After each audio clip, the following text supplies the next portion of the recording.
प्यारे बच्चों, जय हिंद। स्वागत है हमारे YouTube channel SR education hub में। आज हम प्रश्नावली 3.2 के प्रश्नों को हल करेंगे। देखिए, इसमें पहला क्वेश्चन है कि निम्न समस्याओं में रैखिक समीकरणों के युग्म बनाइए और उनके ग्राफी विधि से हल ज्ञात कीजिए। ठीक है ना। तो इसमें हमें क्या करना है, इनको ग्राफी विधि से हल करना है और एक ग्राफ बना करके उसको प्रदर्शित करना है। जनरली ऐसे क्वेश्चन एग्जाम में तो पूछे नहीं जाते, लेकिन यदि हमको ग्राफी निरूपण पता रहता है, ठीक है, तो जब बीजगणितीय विधि से हम क्वेश्चनों को हल करते हैं तो हमें काफ़ी सहूलियत होती है क्वेश्चनों को समझने में और उनको हल करने में। इसीलिए थोड़ा सा इसके बारे में जानना जरूरी है। तो चलिए हम शुरू करते हैं अपना क्वेश्चन नंबर फर्स्ट। पहले देख लेते हैं कि हमारा क्वेश्चन क्या कह रहा है। बोल रहा है कि कक्षा 10 के 10 विद्यार्थियों ने एक गणित की पहेली प्रतियोगिता में भाग लिया। यदि लड़कियों की संख्या लड़कों की संख्या से 4 अधिक हो तो प्रतियोगिता में भाग लिए लड़कों और लड़कियों की संख्या ज्ञात कीजिए। तो चलिए इसको हम हल करते हैं। देखिए, यहाँ पास एक समस्या दी गई है और ये तर्क के माध्यम से दी गई है। तो हमें पता है कि जो राशियाँ हमको अज्ञात रहती है उसको हम चर मानते हैं। तो देखिए, यहाँ पास टोटल विद्यार्थियों की संख्या 10 दी गई है, लेकिन ये नहीं बताया गया है कि इसमें कितनी लड़कियाँ हैं और कितने लड़के हैं। तो लड़के लड़कियों की संख्या हमें नहीं बताई है, लेकिन टोटल बताया है कि इतने छात्र या विद्यार्थी हैं। तो हम इसमें ये मान लेते हैं, लिख लेते हैं सबसे पहले कि माना लड़कों की संख्या, इसमें हमको सबसे पहले अज्ञात राशि को मान लेना है। तो माना लड़कों की संख्या बराबर x व लड़कियों की संख्या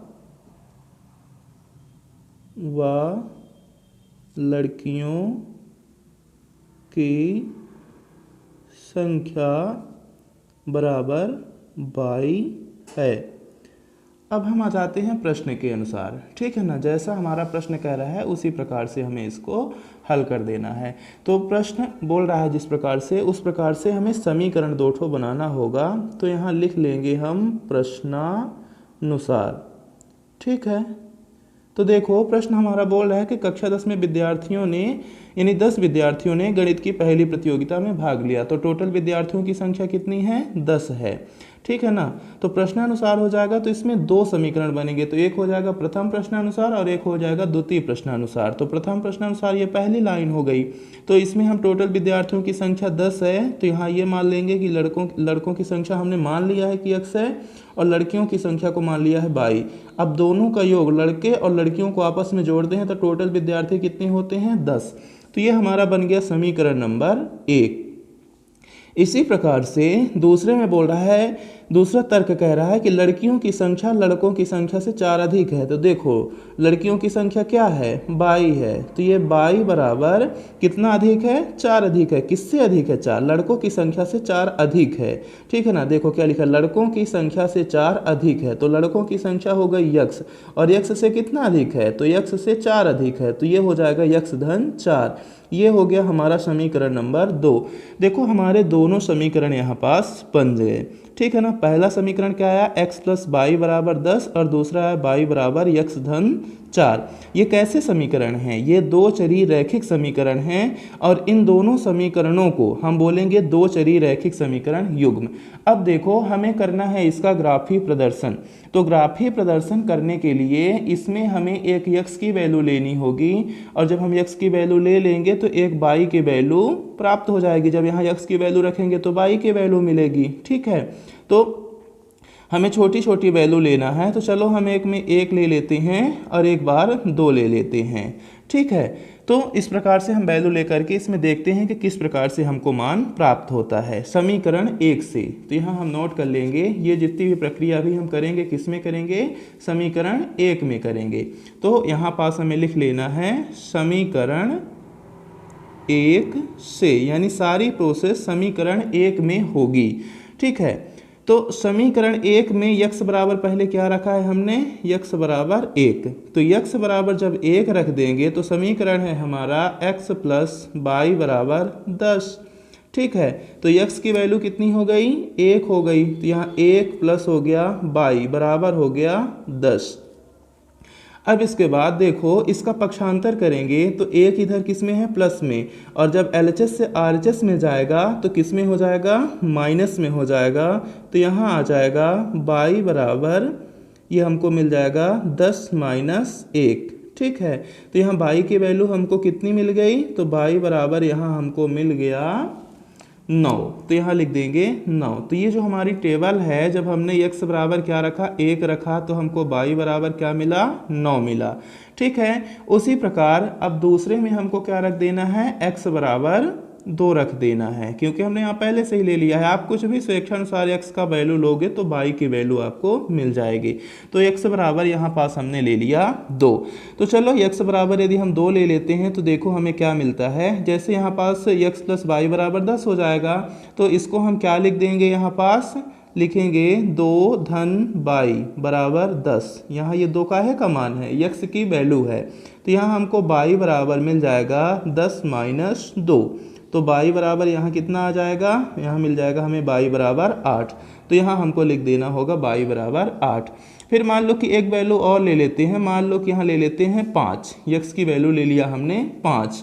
तो यहाँ देख लेते हैं x बराबर हो जाएगा हमारा 5। तो यहाँ हो जाएगा 5 धन y बराबर 10। यहाँ देखिए x की वैल्यू हमने क्या लिखा, 5 लिखा।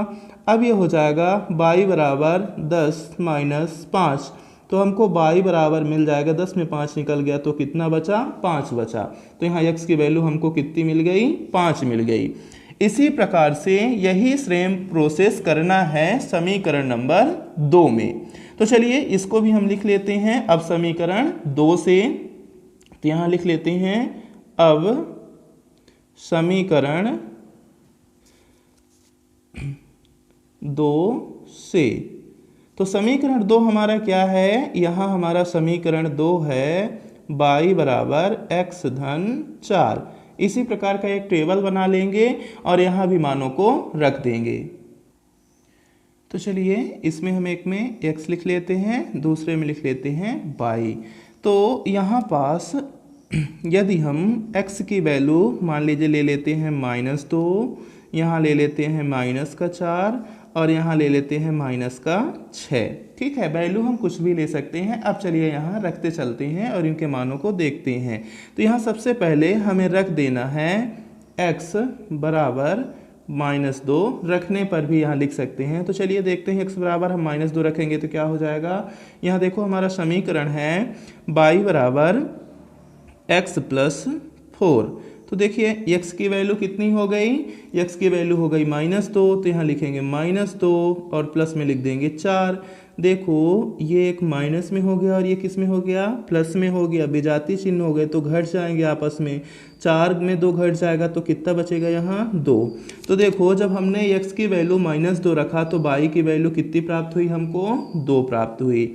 अब इसी प्रकार से दूसरी पोजीशन में हमको रख देना है x बराबर -4। तो देखो यहाँ हो जाएगा y बराबर, अब x के स्थान पे क्या लिखेंगे, -4 और फिर यहाँ क्या है, +4।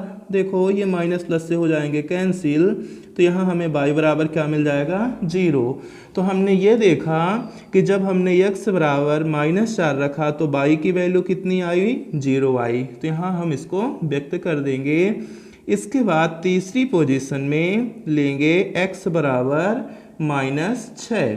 तो ये हमारा समीकरण है y बराबर, यहाँ x + 4 है तो x की वैल्यू कितनी आई, -6 + 4। अब यहाँ देखिए ये -6 हो गया, ये +4, लेकिन माइनस की वैल्यू ज़्यादा है तो माइनस का चिन्ह और 6 में 4 निकल गया तो कितना बचेगा, 2 बचेगा।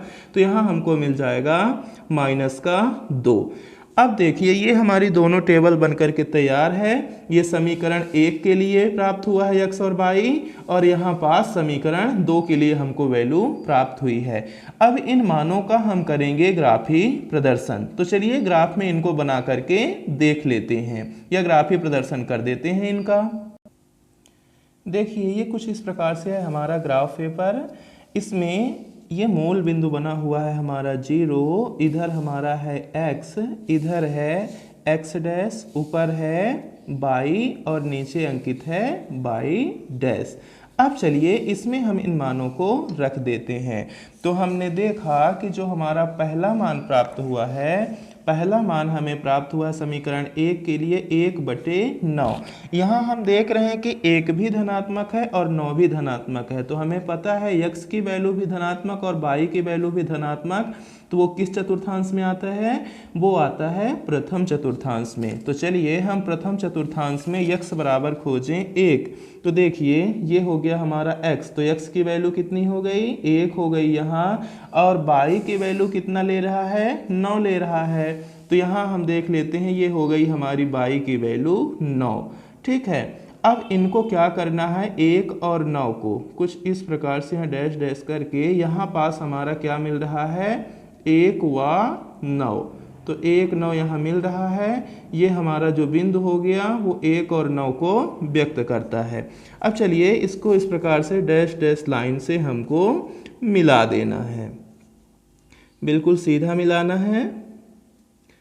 तो देखिए हमारा पहला मान अंकित हो गया, ये 1 और 9 मिल गए। 1 यानी ध्यान रखिएगा जो पहला मान होता है वो x का होता है, दूसरा मान y का। तो पहला क्या था? 1 था, और दूसरा क्या था? 9 था। तो पहला एक x वाली लाइन में लेंगे, तो देखो ये x वाली लाइन हो गई, और दूसरी कौन सी थी? y वाली थी। ठीक है, ये किस चतुर्थांश की आकृति आपको दिख रही है? प्रथम चतुर्थांश की आकृति आपको दिख रही है। तो 1 और 9 में ये मिल जाता है। फिर इसके बाद देखो जो हमारी दूसरी वैल्यू है वो है 2 और 8। ठीक है, तो देखो ये 2 और 8 ये भी दोनों धनात्मक हैं। जब दोनों धनात्मक होंगे तो किस चतुर्थांश में आएंगे? ये दोनों भी प्रथम चतुर्थांश में ही आएंगे। तो जब ये दोनों भी प्रथम चतुर्थांश में आएंगे तो देखो 2 हम कहाँ खोजेंगे? x में खोजेंगे। तो ये हमारा हो गया 2, और देखो क्या बोल रहा है? 8। देखो यहाँ y में दिख रहा है 8। ठीक है, तो यहाँ से हो गया हमारा ये 8 और यहाँ जाएगा 2। ठीक है, तो यहाँ पास हम क्या व्यक्त करेंगे इस बिंदु को? 2 और 8। ये बिंदु हो गया हमारा 2 और 8। अब इसके बाद इसको डैश डैश लाइन से यहाँ हमको 2 में ला करके मिला देना है। ये हो गई हमारी दूसरी बिंदु 2 और 8। फिर एक इसी प्रकार से हमने तीसरी बिंदु भी लिया था। तीसरा मान हमने क्या लिया था? 5 और 5। तो देखो 5 और 5 जब हमने लिया था तो देखो 5 किस में खोजेंगे? x में। तो देखो यहाँ पास हमारा ये क्या है? 5 है, ये 5 हो गया। और दूसरा 5 किस में खोजेंगे? y में खोजेंगे। तो देखो यहाँ भी 5 है, तो ये इस प्रकार से निकल करके यहाँ आएगा। कहाँ तक जाएगा? ये 5 तक जाएगा। ठीक है, तो यहाँ ये जो बिंदु होगा ये हमारा कहलाएगा 5 और 5। इसको भी इस प्रकार से नीचे x में ला करके हमको मिला देनी है। अब देखो ये हमें 3 बिंदुएं प्राप्त हुई हैं। तो आपने पढ़ा ना कि ग्राफी प्रदर्शन में हमें एक सरल रेखा मिलती है। तो इस सरल रेखा को हमें क्या करना है? स्केल की सहायता से आपस में मिला देनी है। तो देखो इस प्रकार से हम स्केल लगाएंगे और इसको आपस में क्या करेंगे? हम मिला देंगे। तो ये जो सरल रेखा है, बताइए इस किस समीकरण को ये व्यक्त कर रही है? तो ये रेखा जो हमारा प्रथम समीकरण है, प्रथम समीकरण है हमारा x + y बराबर 5 को व्यक्त करता है। तो देखा हमने कल पढ़ा था ना कि एक सरल रेखा मिलती है ग्राफी प्रदर्शन में। तो देखो हमें पहली सरल रेखा ग्राफी प्रदर्शन के माध्यम से मिल गई है। अब इसी प्रकार से इसमें कितने मान हैं? 2 समीकरण हैं, या रैखिक समीकरण का ये युग्म है। तो चलो जो दूसरे मान हैं उनको भी हम व्यक्त करते हैं। तो देखो दूसरे समीकरण का जो पहला मान है वो है -2 और 2।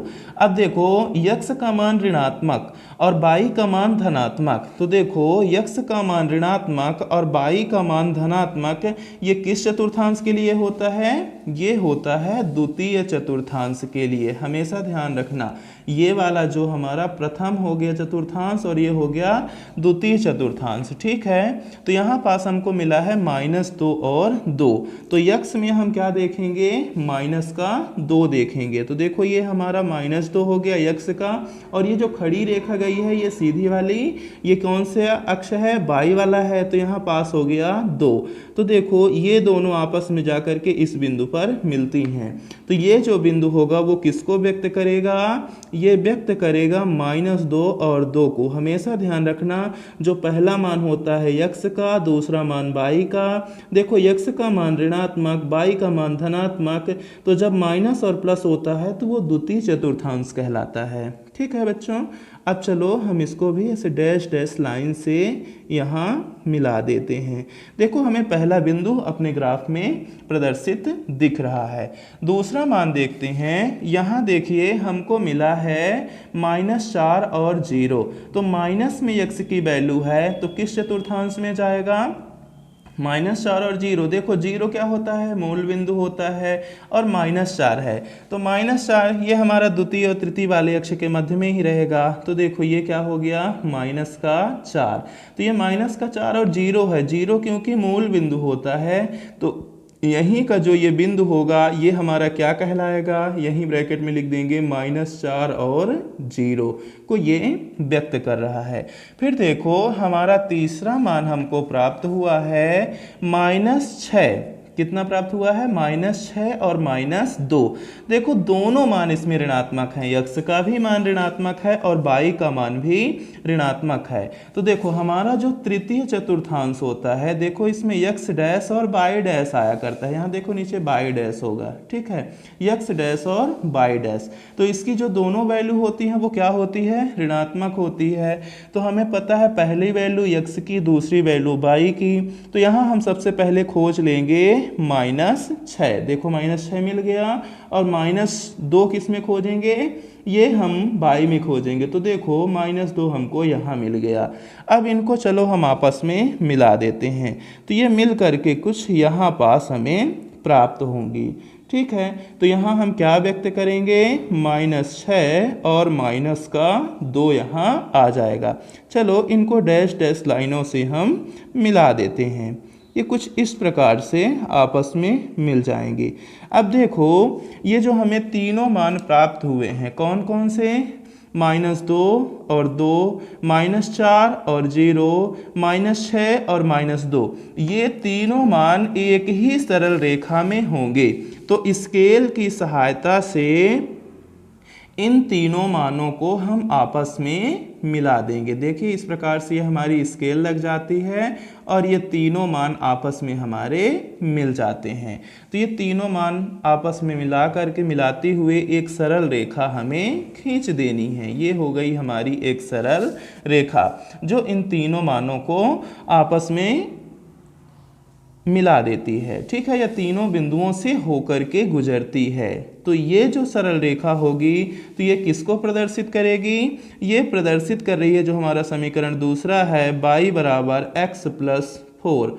अब देखो हम ग्राफी प्रदर्शन में देख रहे हैं कि ये दोनों रेखाएं एक बिंदु पर एक दूसरे को प्रतिच्छेद करती हैं। ठीक है, तो जब दोनों रेखाएं या दोनों सरल रेखाएं जो ग्राफी प्रदर्शन के बाद हमें समीकरणों से प्राप्त हुई हैं एक दूसरे को किसी बिंदु पर प्रतिच्छेद करती हैं तो उस समीकरण निकाय का अद्वितीय हल होता है। लेकिन इसमें हमें हल नहीं करना था, सिर्फ हमें क्या करना था, ग्राफीय प्रदर्शन। तो देखो इस प्रकार से हमने ग्राफीय प्रदर्शन कर दिया है। इन दोनों रेखाओं के द्वारा एक बिंदु पर एक दूसरे को प्रतिच्छेद किया जा रहा है।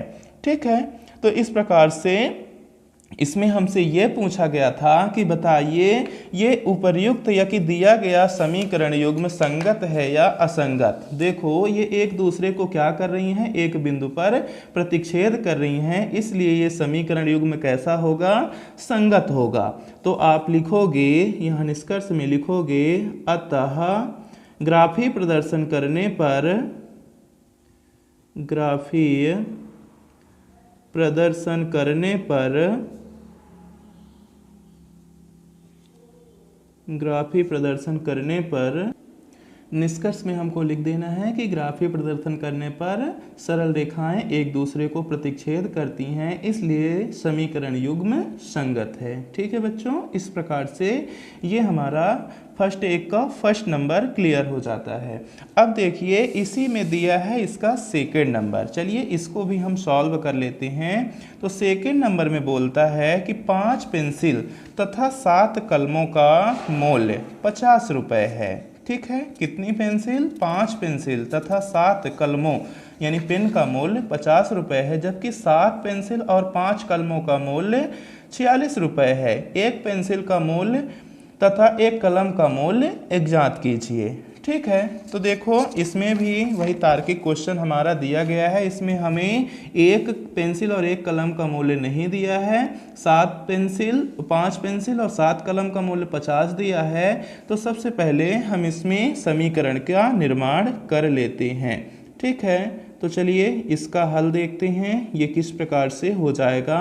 तो सबसे पहले हम यहाँ मान लेंगे, माना एक पेंसिल का मूल्य, माना एक पेंसिल का मूल्य बराबर x रुपये तथा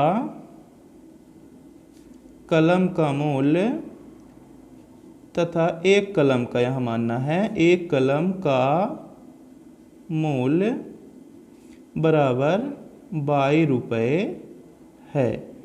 ठीक है, अब इसके बाद हमें कर देना है प्रश्नानुसार, जिस प्रकार से प्रश्न कह रहा है उसी हिसाब से हमें कर देना है। तो यहाँ लिखेंगे प्रश्नानुसार।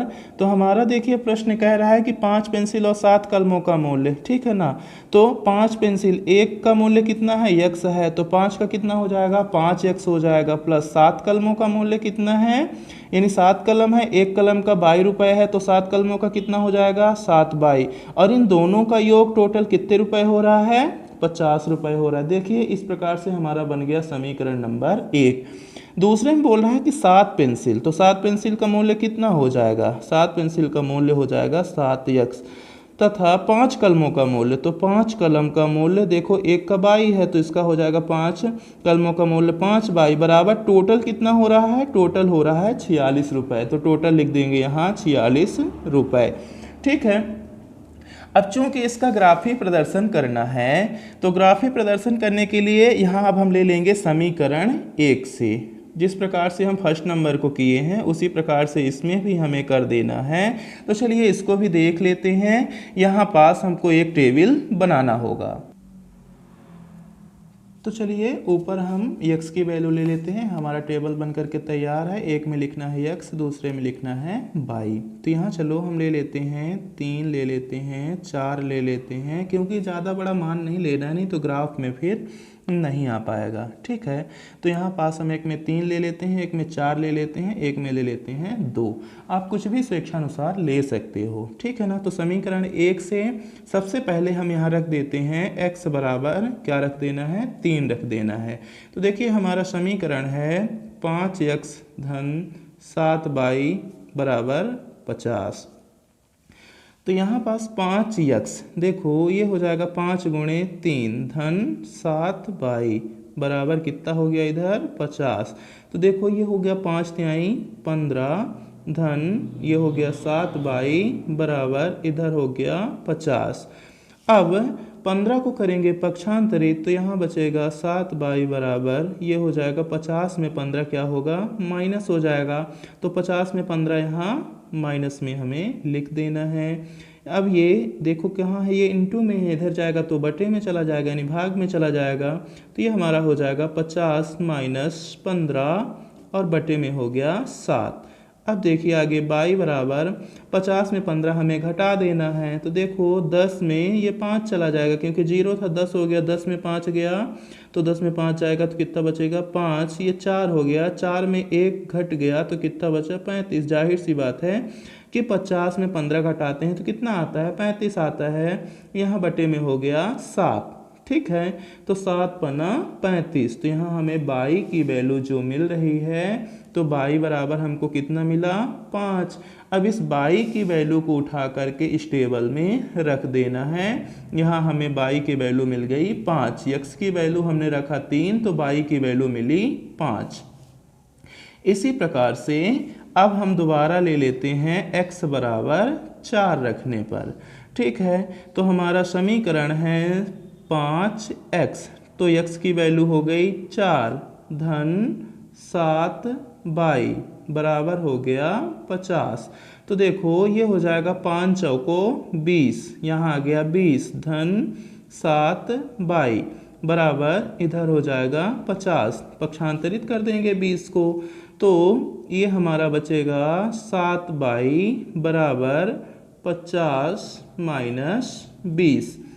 अब देखो 7 यहाँ इंटू में है, इधर जाएगा तो कहाँ चला जाएगा, भाग में चला जाएगा, तो ये हो जाएगा 50 में 20 चाहे तो घटा के लिख सकते हैं, 50 में 20 घटा तो 30 आ गया और बटे में आ गया 7। ठीक है, तो यहाँ पास हमें जो वैल्यू प्राप्त होगी वो हमें बाई बराबर कितनी मिल गई, देखिए भाग पूरा नहीं जाएगा तो ये दशमलव में मान आ जाएगा, तो 7 चौको 28। ठीक है, तो देखो हमारा भाग गया 4 बार, तो 7 चौको 28, 2 बचा, दशमलव रख दिए तो 20 हो जाएगा, 7 त्रिक 21, 7 दूनी 14। ठीक है ना, क्योंकि 3 बार में ज़्यादा हो जाता है, 21 हो जाता है, 7 दूनी 14 हुआ, 6 बचा। अब 7 नैया 63, 7 अठे 56 हो जाएगा, तो यहाँ हम मान लेते हैं कि आ गया 4.28। तो यहाँ हमें व्यक्त कर देना होगा 4.28। अब चाहो तो आप 2 करके करो या कि 2 मान में भी हमें यह मान प्राप्त हो सकता है, यदि आप करना चाहते हो तो तीसरा भी कर सकते हो। अब चलिए हम देखते हैं समीकरण 2 से। समीकरण 2 में भी हमें यही प्रोसेस करनी है, तो यहाँ हम लिख देते हैं समीकरण 2 से। तो समीकरण 2 में भी हमें इसी प्रकार से एक टेबल बना करके मान रख देना है। तो चलिए यहाँ पास हम x की 2 वैल्यू ले लेते हैं 3 और -2। तो समीकरण 2 में रख करके देखते हैं। हम सबसे पहले x बराबर रख देते हैं 3। समीकरण दूसरा है हमारा 7x धन 5 बाई बराबर 46। ठीक है, तो यहाँ ये हो जाएगा हमारा 7 गुणे 3 धन 5 बाई बराबर 46। तो यहाँ पास ये हो जाएगा 7 त्रिक 21, यहाँ हमको मिल गया 21, फिर ये प्लस में हो गया 5 बाई इधर हो गया बराबर 46। अब देखिए ये प्लस में 21 है, इसका पक्षांतर करेंगे तो ये प्लस से इधर आ जाएगा माइनस में, तो ये हमारा हो जाएगा 5 बाई बराबर ये हो गया 46 माइनस 21। अब देखो 5 यहाँ गुणे में है और गुणे से कहाँ जाता है, भाग में जाता है, तो ये हमें मिल जाएगा बाई बराबर, इसको घटा के लिख लेते हैं। देखो 6 में 1 गया, कितना आ जाएगा 5 आ जाएगा, और ये कितना हो गया 4, 4 में 2 गया 2, तो ये आ गया 25/5। अब हमें पता है 5 का पहाड़ा 5 बार पढ़ेंगे तो 5 पचम 25 होता है, तो बाई बराबर आ गया 5। तो देखिए ये जो हमारी टेबल हमको मिली है, तो यहाँ पास हमको क्या लिख देना होगा, 5 लिख देना होगा। अब दूसरी वैल्यू x बराबर हम क्या लिए हैं, तो लिए हैं x बराबर -2। तो अब हमें रख देना है x बराबर -2। हमारा समीकरण है 7 गुणे x की वैल्यू -2 प्लस 5 बाई बराबर 46। ठीक है, अब देखो ये प्लस में ये माइनस में, तो प्लस माइनस माइनस 7 दूनी 14 प्लस ये हो गया हमारा 5 बाई बराबर 46। अब देखिए -14 इधर LHS में है, भेजेंगे RHS में तो माइनस से हो जाएगा प्लस में, तो ये हो जाएगा 5 बाई बराबर 46 प्लस 14। ठीक है, अब देखो यहाँ 5 गुणे में है, इधर जाएगा तो बटे में, इनको जोड़ देते हैं तो 6 4 10 की 0 हासिल 1 4 और 1 5 और 1 6, ये हो गया 60 और बटे में हो जाएगा यहाँ 5। तो यहाँ हमें मिला बाई बराबर 12 पंचे होता है 60। तो बाई की वैल्यू हमें यहाँ कितनी मिल जाएगी, 12 मिल जाएगी, तो यहाँ हमें रख देना है 12। अब देखिए इन दोनों समीकरण के मानों को हमें एक ग्राफ के माध्यम से व्यक्त कर देना है। तो चलिए हम इनको एक ग्राफ की सहायता से व्यक्त कर देते हैं। तो ये हो गया हमारा ग्राफ पेपर, ये ग्राफ इसमें बना हुआ है। हमारी जो पहली वैल्यू है, पहली वैल्यू है x की 1 और 9, ठीक है। तो देखो ये हमारा प्रथम चतुर्थांश, ये x का मान भी धनात्मक, y का मान भी धनात्मक, प्रथम चतुर्थांश। तो देखो x की वैल्यू 1 और 9 है, तो 1 आएगा x में, 9 जाएगा y में, तो यहाँ हो गया 1 और यहाँ हो गया 9। तो यहाँ जो हमारा बिंदु प्राप्त होगा हमें, ये वाला जो बिंदु होगा ये कहलाएगा 1 और 9 कहलाएगा। तो कुछ इस प्रकार से इसको हमें यहाँ मिला देना है, ये इस प्रकार से जाकर के यहाँ 1 और 9 मिल जाएगा, ठीक है। दूसरी वैल्यू देखो हमें प्राप्त हुई है हमारे ग्राफ पेपर में, थोड़ा हमने मिस्टेक कर दिया, ये 1 और 9 हमारी पहले वाले क्वेश्चन की वैल्यू थी, दूसरे क्वेश्चन की वैल्यू है, फर्स्ट वैल्यू है 3 और 5। तो यहाँ हम 3 और 5 को मिलाएंगे, थोड़ा सा मिस्टेक है, सुधार लेंगे। तो इस पे ध्यान नहीं देना है, 3 और 5 पे ध्यान देना है। तो देखिए ये हो गया हमारा 3 और इसमें है 5, तो इनको आपस में, यहाँ से गया ये 3 आ जाएगा और इधर से आएगा 5, तो ये वाला जो बिंदु कहलाएगा ये कहलाएगा 3 और 5 कहलाएगा, इसको आपस में मिलाना है, ठीक है। तो ये कुछ इस प्रकार से मिल जाएगा, ये 3 और 5। फिर देखिए दूसरी हमारी वैल्यू है 4 और 4.28। तो चलिए इसको भी मिलाते हैं, 4 और 4.28 को। तो पहली वैल्यू आएगी x में और दूसरी जाएगी y में। तो देखो ये हो गया 4 और ये हो गया यहाँ 4, और 4 के बाद 1 2 लाइन लेंगे और 2 के बाद ये तीसरी के बीचों बीच, तो यहाँ ये आ जाएगा 4। देखिए यहाँ तक पहुँचे 4 तक, और यहाँ कुछ थोड़ा सा ऊपर यहाँ हमको मिल जाएगा 4 और 4.28, ठीक है। इनको हमें आपस में यहाँ मिला देना है, 4 और 4.28 को हमने आपस में मिला दिया।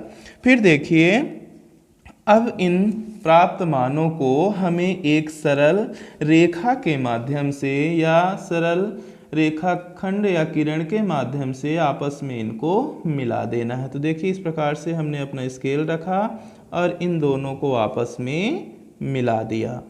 अब इसके बाद इन दोनों में एरो का निशान दोनों ओर, क्योंकि ये क्या है, दोनों रेखा हैं या एक दो बिंदुओं को यहाँ पास मिला रही है। तो ये जो हमारा समीकरण प्राप्त हुआ था, इसमें हम समीकरण को व्यक्त कर देंगे। हमारा समीकरण है इसमें 5x + 7y = 50, ठीक है। तो यह इस रेखाखंड के माध्यम से इसको, या इस रेखा के माध्यम से, रेखाखंड नहीं कहेंगे, रेखा, सरल रेखा के माध्यम से इन मानों को हमने यहाँ व्यक्त कर दिया है। अब हम देखते हैं जो हमारे दूसरा समीकरण था, दूसरे समीकरण की पहली वैल्यू है 3 और 5। तो देखो 3 और 5 धनात्मक हैं तो प्रथम चतुर्थांश में होंगे, तो चलिए इनको भी मिला देते हैं। तो देखिए हमारी जो पहली वैल्यू है वो है 3, तो चलिए देखते हैं 3 कहाँ पास है। तो 3 और 5 हमारी सेम वैल्यू है, तो दूसरे समीकरण की भी वैल्यू यहीं पास आ जाएगी, 3 और 5। तो यहाँ हम एक और 3 और 5 लिख देंगे। अब दूसरी हमारी इसकी जो वैल्यू है वो है देखिए -2 और 12, ठीक है। तो पहला मान x का ऋणात्मक और y का मान धनात्मक। तो देखो ये किस चतुर्थांश में चला जाएगा, x का मान जो है वो ऋणात्मक, तो x का मान ऋणात्मक और y का मान धनात्मक होता है, ये हमारा द्वितीय चतुर्थांश। तो x का मान यहाँ हमें मिला है -2, तो यहाँ देखिए -2 और -12 हम यहाँ लेंगे। तो देखो यहाँ तक हो गया 10, इसको मान लेते हैं 11, और यहाँ से आगे चला जाएगा इतना 12, ठीक है। तो कितना था ये -2, तो यहाँ से आते हुए यहाँ तक हमको जाना है। ये वाला जो हमारा बिंदु है ये हमारा कहला जाएगा -2 और 12। इसीलिए हम बोल रहे थे ज़्यादा बड़ा मान नहीं लेंगे, यदि ज़्यादा बड़ा मान लेते हैं तो यही सारी समस्याएं यहाँ होती हैं। -2 है ना, तो ये यहाँ आएगा, ये वाला बिंदु, ये एक स्टेप आगे, ये आ गया -2 और 12। ये वाला जो बिंदु है -2 और 12 का हो गया, इसको हमें आपस में इन दोनों को डैश डैश लाइन से मिला देना है। अब देखिए एक हमारा क्या मिला, -2 और 12 यहाँ है, 3 और 5 यहाँ है। तो इन दोनों बिंदुओं को भी एक रेखा के माध्यम से हमें मिला देना है। तो ये कुछ इस प्रकार से देखो यहाँ मिल जाएंगी। तो यहाँ इनको हम एक सरल रेखा के माध्यम से आपस में मिला देंगे।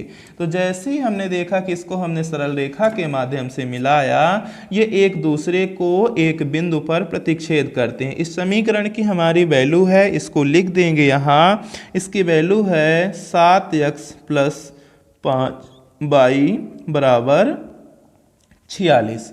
ठीक है, तो आपने देखा इन समीकरणों को एक सरल रेखा के माध्यम से व्यक्त किया जाता है और इस मान में भी ये एक दूसरे को एक बिंदु पर प्रतिच्छेद करते हैं। तो जब ये एक दूसरे को एक बिंदु पर प्रतिच्छेद करेंगे तो हमारा जो समीकरण होगा या समीकरण युग्म होगा, तो समीकरण युग्म कैसा होगा? संगत होगा। तो लिख देंगे अतः, तो यहाँ हमें लिख देना है कि रेखाएं एक दूसरे को प्रतिच्छेद करती हैं, इसलिए समीकरण संगत युग्म है। ठीक है बच्चों, तो इस प्रकार से हम किसी भी क्वेश्चन को यानी प्रश्न को ग्राफी विधि से हल कर सकते हैं और कुछ इस प्रकार से हमें ग्राफ पेपर में ग्राफ प्राप्त हो जाएगा। ठीक है बच्चों, तो इस प्रकार से आप ग्राफी विधि से क्वेश्चनों को हल कर सकते हो।